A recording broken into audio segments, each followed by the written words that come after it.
Yo True Blue Nation. Hold on to your Dodger dogs because Mark Fine just dropped a nuclear bomb last night, and it's not just shaking up free agency, it's rewriting the entire MLB playbook.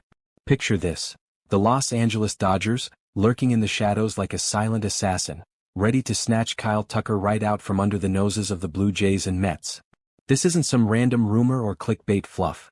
It's a front office chess move that's got fans rioting, execs sweating, and the league on the brink of chaos.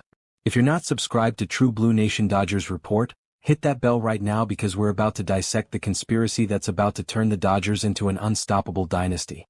What if I told you the Dodgers aren't out of this race? They're the puppet masters pulling the strings. Let's dive in, fam. Buckle up because this is the kind of bombshell that could redefine baseball forever. Alright, let's break this down step by step, because the outrage is real and it's building like a storm ready to unleash hell on the league. Mark Fine reports that the Dodgers are lurking for Kyle Tucker, and that word, lurking, says it all. It's not desperation, it's calculated dominance. The mainstream media's been shoving this narrative down our throats. Dodgers are out because they won't offer the 10-year megadeal Tucker wants. But behind the scenes, it's a whole different game.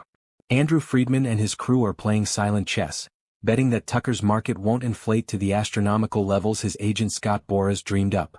And if it doesn't, boom, the Dodgers swoop in as the backup plan ready to deliver checkmate. Fans are furious because this flips the script. The Dodgers aren't begging, they're the predators. Why the shock? Because it exposes how the league's been gaslighting us, pretending the Dodgers are sidelined when they're actually the ones dictating the terms. People are losing their minds in the comments. How can the best team in baseball still be hungry? Here's the crazy part. This isn't just a signing, it's a warning to every rival that the Dodgers never stop evolving.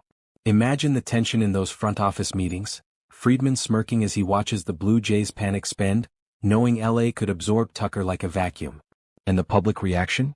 Social media's exploding, Dodgers cheating the system. Unfair advantage. But let's be real, folks, what's unfair is how the rest of the league can't keep up. This lurking strategy? It's pure psychological warfare, putting absurd pressure on competitors. They know one wrong move and Tucker's gone to LA. The stakes? Sky high. If Tucker signs with Toronto, the Dodgers pivot without a blink. But if he lands in Dodger blue? The NL West becomes a one-team show. Rhetorical question time: how long can the league ignore this imbalance before it snaps? What do you think the fallout will be? Drop it below. Let's zoom in on the players and teams here because context is king and without it you're just guessing in the dark. Kyle Tucker? This guy's a generational talent, an elite lefty bat with gold glove defense and base running chops that make him a five-tool nightmare. He's coming off a breakout season with the Astros. Think .284 average, 29 homers, 112 RBIs, and that glove in right field that saved countless runs. At 27 he's in his prime, projected for MVP-level production for the next 4 to 5 years. No decline in sight. But dig deeper, Tucker's not just stats, he's a story. Drafted in 2015, he rose through the Astros system, hitting .306 with 24 hours in his rookie year, then exploding in 2022 with 30 hours and a .917 OPS. His defense? Elite, think 10+ WAR over the last 3 seasons per Baseball Reference. Now the Dodgers? Under Andrew Friedman they've built a machine. A lineup with Shohei Ohtani, Mookie Betts, and Freddie Freeman that's already a pitcher's worst nightmare. But Tucker's addition? It transforms them into something unfair. The Blue Jays are desperate, throwing cash to save face after years of mediocrity. Remember their 2022 collapse? The Mets? Always inflating the market with their ego, like their bloated deals that backfire. But the Dodgers? They're operating on dynasty frequency, offering not just money but rings and relevance. And Friedman? He's the mastermind who's turned LA into a title factory, always one step ahead. His track record? Signing Betts for $17 million per year, Ohtani for $70 million, short high-value deals that win now. Tucker's background screams fit, a lefty masher who thrives in pressure just like Betts. The intrigue? Tucker's agent, Scott Boras, is the puppet master here, demanding 10 years to lock in legacy. But Tucker's mindset? He's a competitor. Does he want guaranteed money on a rebuilding team or a shot at history in LA? That's the question burning in every fan's mind. Now here's where it gets conspiratorial, because this isn't random. The Dodgers lurking screams strategic manipulation. What?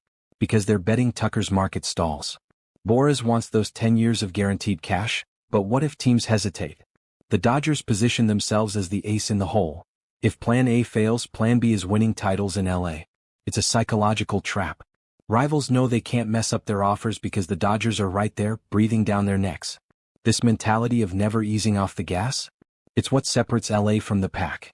Conspiracy theorists are whispering, is Friedman leaking this to pressure the Blue Jays into overpaying? Or is it a smokescreen to distract from other moves, like targeting Corbin Burns or Shohei's extension? Either way, it implies a bigger plan, absorbing Tucker to cement an era of dominance, all while keeping payroll flexible. The league's terrified because it shows the Dodgers are never satisfied, even after sweeping everything. This is chess, not checkers, and Tucker's the queen they're about to capture. Think about it. Friedman's history of silent maneuvers. Remember the 2017 offseason when they traded for Yu Darvish without a peep? Or the 2021 Betts deal that blindsided everyone? This Tucker pursuit feels like that, a calculated leak to manipulate the market. Is Boras in on it, dangling Tucker to inflate bids? Or is Friedman playing 4D chess, knowing Tucker's ego might crave the spotlight of a dynasty? The speculation's wild. Some say it's to force the Blue Jays' hand, others claim it's a bluff to test loyalty. But one thing's clear, this lurking is a masterstroke, proving the Dodgers are the league's shadow government, always plotting the next coup. And you, the fans? You're the ones piecing it together. What hidden motives do you see? Comment now. Let's compare this to past Dodgers moves, because patterns don't lie and history's screaming at us. Remember when they snagged Betts and Ohtani? Short-term deals with high annual value, avoiding long-term anchors. That's their MO. Surgical strikes, not lifetime commitments. Compare Tucker to past signings like Cody Bellinger or Corey Seager. Elite bats who fit perfectly, but Tucker brings that lefty power to protect the righties. Bellinger was a 2019 MVP candidate. Seager a Gold Glover. Tucker mirrors them. Young, versatile, high upside. Look at the Blue Jays' desperation. They're like the Yankees in the 90s, buying relevance with bloated contracts that haunt them. Hello, Vernon Wells. The Mets? Inflating markets like the Phillies did with Harper. $330M for a declining star. But the Dodgers? They're the Patriots of baseball, smart, patient, always winning. This Tucker pursuit mirrors their 2021 offseason, lurking for stars while others panic. It's a league pattern. Teams like the Astros build through trades, but the Dodgers buy at the right price. If Tucker signs elsewhere, it's just another chapter in their dynasty. But if he comes to LA, it's game over for the competition. Compare to the 2022 offseason. Dodgers waited, then pounced on Ohtani. Same vibe here, patience as a weapon. Or think of the 2018 Manny Machado saga. Dodgers lurked, but the Padres overpaid. Lesson. The Dodgers win by not overcommitting. This could be their next gotcha moment, proving they're the anti-Yankees. Efficient, not extravagant. Fans are drawing parallels to the 2000s Red Sox, but the Dodgers are smarter. Is this the start of a new era or just another flex? You tell me in the comments, what past move does this remind you of? Breaking down the roster fit, because this could be the final piece and the implications are massive. The Dodgers' outfield depth is solid with Betts, Ohtani, and guys like Jason Hayward, but Tucker's everyday consistency would be a game changer. Positionally, he slots in right field, freeing up Betts for center and adding elite defense. Hayward's aging, so Tucker's a seamless upgrade. Depth chart? Current, Betts, CF, Ohtani, DH/of, Hayward, RF, with backups like Chris Taylor. Tucker bumps Hayward to bench, creating a super flexible unit. Salary dynamics? Friedman hates long-term traps. Think short deals with big AAV like Ohtani $70 million per year. Tucker might get 6 to 8 years at $30 to $35 million per year, keeping flexibility for pitching upgrades. Total payroll? Dodgers are at $250 million plus.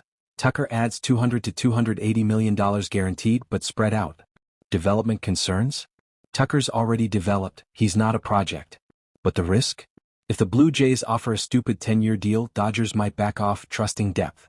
Yet, if there's hesitation, Tucker chooses dynasty over mediocrity.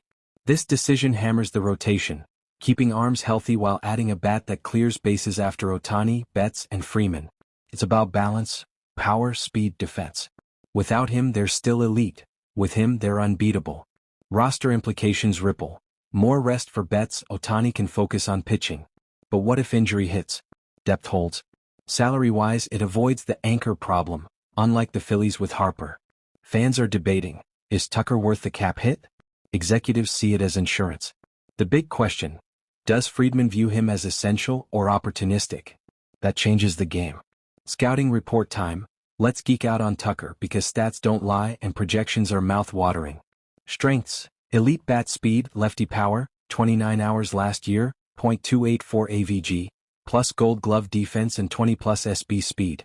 Projections: 30 plus HRs, 100 plus RBIs for the next 5 years. Prime age, no red flags. Weaknesses: he's not a base-stealing machine like Betts, and his swing can get pull-happy, but in LA's park? That's a feature, not a bug. Stats scream fit. Tucker's OBP .340 and SLG .517 would protect Freeman and turn Dodger Stadium into a launch pad. Compared to Dodgers' needs, he's the missing link, balancing the lineup against righties. Scouts rave, he's the total package. But here's the intrigue: is he indispensable or just nice to have? That defines the negotiation. Advanced metrics: Tucker's WRC plus of 140 plus last season, top 5% in hard hit rate. Comps: think a young Jose Ramirez or Aaron Judge. Power, defense, youth. In LA, his lefty bat counters righty pitchers, boosting Ohtani's production. Weaknesses: occasional strikeout spike, 25% K rate, but his contact is elite. Projections from sites like Fangraphs: 4.5 WAR/year. But conspiracy alert: is Boras hiding injury concerns? Or is Tucker the unicorn the Dodgers need? Scouting whispers say he's durable with no major red flags. Fans are hyped. Tucker in blue? NL MVP. But skeptics ask, can he handle LA pressure? Stats say yes, his postseason OPS is .850 plus. This breakdown proves he's not just good, he's transformative. Oh man, the league is erupting. Rival fans are furious. Astros fans crying foul, Blue Jays execs scrambling, Mets media spinning lies. What? Because Tucker's arrival makes the Dodgers lineup a video game squad. Ohtani, Betts, Freeman, Tucker. Pitchers have zero hope. Media's positioning Dodgers as underdogs for clicks, but insiders know LA's in the driver's seat. Executives are sweating. How do we compete? Fans are rioting in forums, Dodgers haters calling it unfair while true blues are hyped. This imbalance? It's sparking outrage with calls for salary caps. Rivals lose their minds because it proves the Dodgers are insatiable, always upgrading. Imagine the Blue Jays GM Ross Atkins pacing, "We can't let this happen." Mets fans flooding Twitter, "Dodgers ruining baseball." Astros lament losing their star. Media quotes, fictional but real feeling ESPN's Pedro Martinez, "This is ridiculous. Dodgers are building a monster." Fan reactions? Dodgers forums, "Sign him now." Rivals, cheaters. It's league-wide shock with implications for parity. What do you think? Will this push for rules changes? Share below. Zoom out, what does this mean for MLB? For the season, it's a three-peat on steroids. Tucker's bat turns the NL into a Dodger parade. Free agency? It sets a precedent, short deals win titles. Competitive balance? Forget it, the Dodgers become the Yankees of the West, widening the gap. Conspiracy deepens. Is this Friedman's master plan to dominate the decade? Questions linger. Will Tucker choose cash or championships? This could redefine power dynamics with LA as the untouchable force. Long-term, more teams copy the model or revolt. For fans, it's excitement versus frustration.